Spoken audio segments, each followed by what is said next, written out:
Okay, we're at the Connection at Oxford. How many units and buildings are here at the Connection? We have 13 apartment buildings, and there are 312 apartments and around 800 bed spaces. Okay. We also have the pool house and the main office building. Awesome. Of those 13 buildings, is anything offered differently? Like, in some, are there only one bedroom to four? In every single building, there are one bedroom, one bathroom spaces, 2 bed, 2 bath, 3 bed, 3 bath, and 4 bed, 4 bath. Every single bedroom gets their own bathroom. You can zoom in on this maybe. Show each of the floor plans. Okay. Awesome. Thank you. So I know there's a lot of people that lease. Is there any owners here at the Connection? No, there's not. Each lease is a 12-month lease unless you're subleasing your apartment. Awesome. Here at the Connection, what exactly catches the people's attention? We have the biggest pool in Oxford, and every single one of our bed spaces is furnished. You get a dresser, a desk, a dining room table, a couch, a TV stand, a bed, all of your appliances and stuff. You mentioned the appliances. Is there any other amenities you guys offer here? Everybody has their own washer and dryer, which is awesome compared to like living in the dorms and stuff.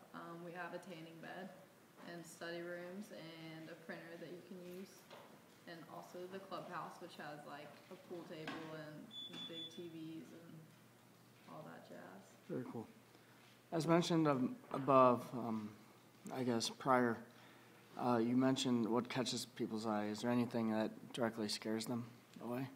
I can't personally think of anything. It's not the closest apartment to campus, so maybe that could be it. It's a little bit of a distance.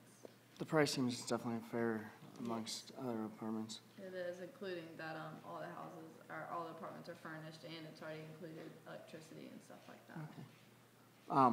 When I was pulling in, I saw the out bus. Does that have a direct impact with the students that live here? Well, I ride the out bus every day to and from campus, and it's always packed with people, so I'm never like by myself at the bus stop. So yeah, I feel like it does have a big influence. Okay.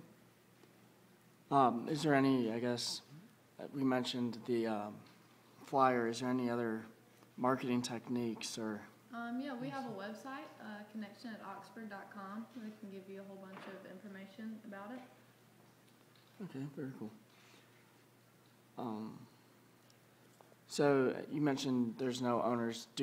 Is it allowed in the lease to sublease your apartment for the football weekends? Because as we know, those are a big thing in Oxford. I have been told that people have rented out their apartments for weekends. In our leases, it doesn't really say anything about it, but I mean, it's all under their name. So if there are any damages done, it would all go towards their monthly bill, I guess. Is there, when I was also walking in, it said that you guys are fall for the fall. Is that typical? As we mentioned, it's pretty tough for somebody to move in if everybody's trying to renew their lease because they have priority, I would imagine.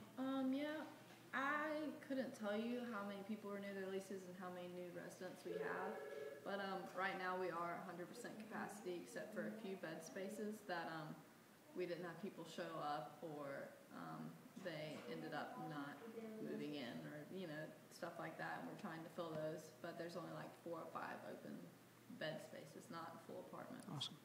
Do you know generally when it fills up to maximum capacity? Is it usually in the spring when people are trying to look for housing? And I do not know. I got hired this semester, right whenever I moved in.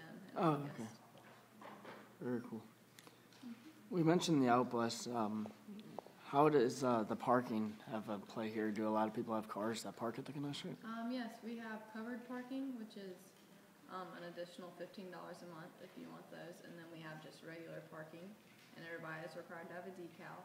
And if we've had a lot of trouble because people are just now getting their parking decals, the people parking in other covered parking areas, so that's kind of been an issue that we've been facing. What are the precautions if they don't have a decal? Do they get towed or? Not necessarily if they don't have a decal, but if somebody calls and is like, hey, somebody's in my covered parking, which they pay for every month, we look up the license plate number, and if we have them on file, we'll call or go to their apartment and tell them they need to move in 30 minutes, or we'll tow their car. And if they aren't a resident here, then we call a tow company. Awesome. Okay, that'll conclude it. Thank you very much. All righty, thank you.